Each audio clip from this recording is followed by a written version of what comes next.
Hi everyone, this is Aaron from HH Watch Reviews. Welcome back to the channel. In today's video, we will take a look at the IXDAO Engineer. It was around March 2023 that IWC released the Ingenieur, and just within 6 months, IXDAO gave us the Engineer. It just blows my mind how fast these companies are able to release these Homage watches. Yes, I get it that they skipped the whole design process and most of the work is already done, but still 6 months is really quick, especially when the watch that you release is of such high quality. Now, you saw the paid promotion pop up in the beginning of the video, so full disclosure, I was given an extra discount to purchase this watch, but that has never affected my reviews and it won't be any different this time. Now, if at the end of this video you are interested in grabbing this watch for yourself, you can check out the affiliate link down below in the description. So as usual, let's start with the measurements and specifications of the watch. Measuring at right below the crown guards, the case comes in at 40 millimeters. The lug to lug, or in this case, the length of the watch is 48.6 millimeters. That's including the first center link, which is fixed and non-articulating. The thickness of the watch is just 10.7 millimeters thanks to the PT5000 movement inside. And since this watch has an integrated bracelet, we can't measure the lug width, but the width of the case where the bracelet meets is 24 millimeters. So that means the bracelet starts at just below 24 millimeters and it tapers down to 18 millimeters. Crown guards I mentioned before protect the 5.4 millimeter crown. This is a screw down crown and it allows the watch to have 100 meters of water resistance. The PT5000 inside is an automatic movement with 25 joules. It beats at 28,800 vibrations per hour. It has 38 hours of power reserve and it hacks and hand winds. This watch is also available with the SW200 or the ETA 2824 movement.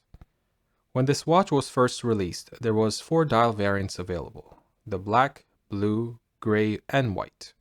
All had the IXDAO text logo and the word timeless underneath it, and the model name Engineer at 6. There was a lot of people who wanted the logo only version, so IXDAO quickly released a logo only version of those 4 dial colors. But they didn't stop there, because they've since added 4 new versions with mother of pearl dials. Those are available in black, blue, white, and this new purplish color which they call red for some reason. As you can see, I went for the white dial with the text logo, and there was 2 reasons for that. First, I think that with the white dial, the texture and pattern on the dial seemed less pronounced. At least that's what I thought based on the marketing material. And secondly, I wanted to see how the hands and markers would play off with the white dial. Oftentimes with the white dials, the hands and markers kind of disappear in certain light because of the way they are finished and how they bounce off light.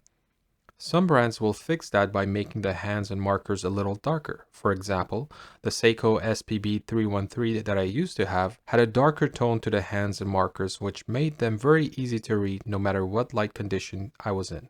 Unfortunately, IXDAO didn't apply any kind of dark coding to the hands and markers, but that's okay because I haven't had any hard time reading the time on this watch. Doesn't matter what angle I look at the dial, I can easily spot the hands and read the time.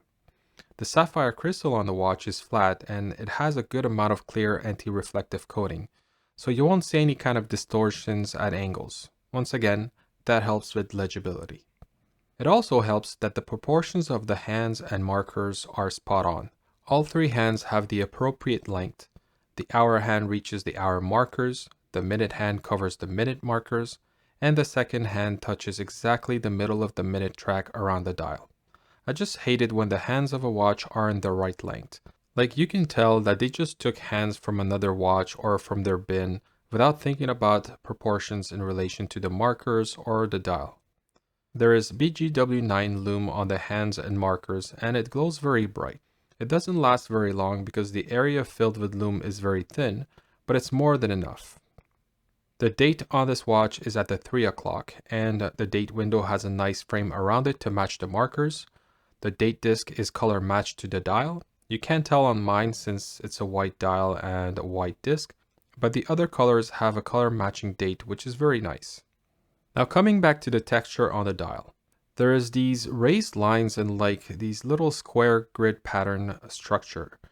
The pattern is difficult to explain, but it looks very good. Depending on the angle, the pattern reflects light differently, so it is very dynamic. If you look at the dial straight on from a distance, the pattern just disappears and it looks like a plain white dial. It's very subtle and I really like that. Now I haven't handled the other colors, so I can't say if I was right about it being less visible on the white dial, but I'm happy with how it looks. Like I said, there is a logo only version now available, but I'm glad I went with this one. I don't mind the IXDAO text. I actually prefer text over the brand's logo, and this applies to other brands I've reviewed on this channel. I think that a mix of text and logo works better if the proportions are right, but oftentimes I find the logo to be a bit too big, and that's exactly how I feel about the logo version of this watch. I think the best would be to get rid of the text timeless, lower the brand name, and add a smaller version of the logo. It's a simple fix, and I think it would look much better. Also, while not being original, just like the watch itself, I like everything about the name Engineer. The name, the design, the placement on the dial, everything works for me. Now looking at the case, there's a lot going on here. Let's start with the bezel. We have a flat bezel. Well, actually there's a slight outward slope to it. It has 4 different facets. So there is a high polished inner edge that meets the crystal, a radial brushed top, a high polished outer edge, and then a brush side. And that's not all. There's also these 5 little indents with what I believe are faux screws that are finished in high polish. I like the overall look of the bezel. I appreciate that the bigger surfaces such as the top and side have a brushed finish, but I do wish the 5 screws were actually real though. Anyways, the bezel sits on a completely brushed case with a pretty slim polished chamfer on each side. Even the crown guards are completely brushed with a small polished chamfer on both the top and bottom edge. The quality of brushing is very well done and I didn't notice any harsh spots. The transitions between the finishing are crisp and I think it is one of the best out of the 3 IXDAO watches I've handled so far. The design of the case is exactly like the original. It is a 40mm case with a very slim profile thanks to the PT5000 movement inside. If you look at the profile of the watch, you can see the top of the lugs or the lug area. There's a little bit of curve down and it integrates well with the first center link. The bottom of the case, on the other hand, is very flat. This is something that I don't really like about the design of the case. On my 7-inch wrist, this watch sits very flat, and usually when I say flat, I mean flat and close to my wrist. But in this case, it doesn't hug the wrist because of the flat bottom. So I ended up with these 2 empty gaps right below the end links and my wrist. Some might like that look, but personally I don't.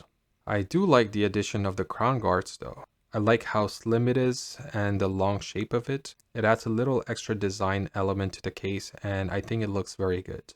So overall, it's a very well finished case with some very nice design elements. Now that consistent quality in finishing is also present on the bracelet. Each link is completely brushed with a polished chamfer on each side. The center link is brushed on top and all 4 sides have a polished chamfer. The mix of brushed top and polished edges work really well here. The bracelet has this soft look and feel to it that I really appreciate. Like I said before, the bracelet starts at 24mm and it tapers down to 18mm. I honestly thought it tapered down to 16mm and I had to measure it twice to make sure. I guess I'm used to seeing 20mm to 16mm taper, so this just feels the same. Anyways, I think it fits the watch and looks great. Now, this is not a perfect bracelet, and there are a few things I want to go over. First, it's an integrated bracelet, meaning that you don't have a traditional lug spacing. And at the time of filming this review, there are no factory strap options available for this watch. So if you are someone who likes switching straps or getting aftermarket bracelets, then this is not a watch for you. Then there is the lack of adjustability.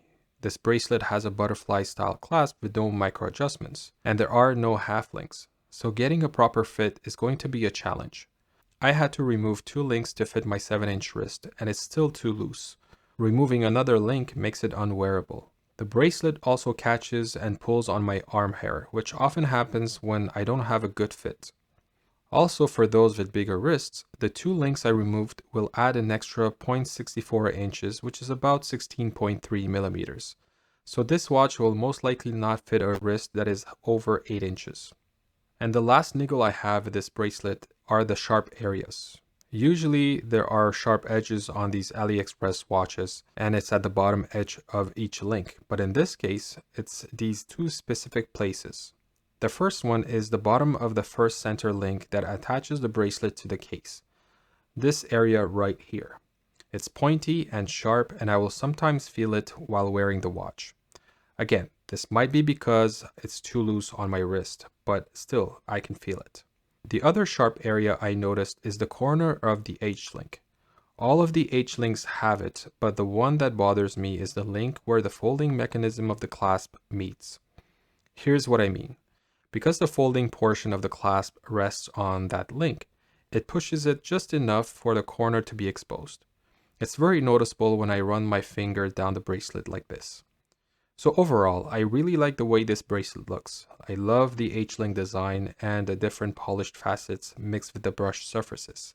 I really like the light play of those edges too. I think with some refinements and a few half links, this bracelet might be my favorite so far. So what do I think of this watch? Well, I think this is an absolutely incredible watch for the money. It's well built and well finished, minus a few spots that are sharp. The pattern on the dial is very well done, the hands and markers are perfectly proportioned, and the H-link bracelet looks very good. Overall, this watch just looks more expensive than it is. So, will I keep it in my collection? Unfortunately, no. I mean, yes, I know I said it's a great watch and I really mean it, but the reason I'm not keeping it is exactly the same reason I didn't keep the Tissot PRX in my collection earlier this year. You see, on paper, a 40mm case with only a 10.7mm thickness sounds great, but we all know that numbers don't mean much when it comes to how the watch wears on your wrist. Both the PRX and this Engineer were too big in my opinion. I think that the combination of a flat case design and the integrated bracelet makes these watches sit weird on my wrist. And that gap between my wrist and the bottom of the lugs was also present on the PRX, and I just didn't like that look.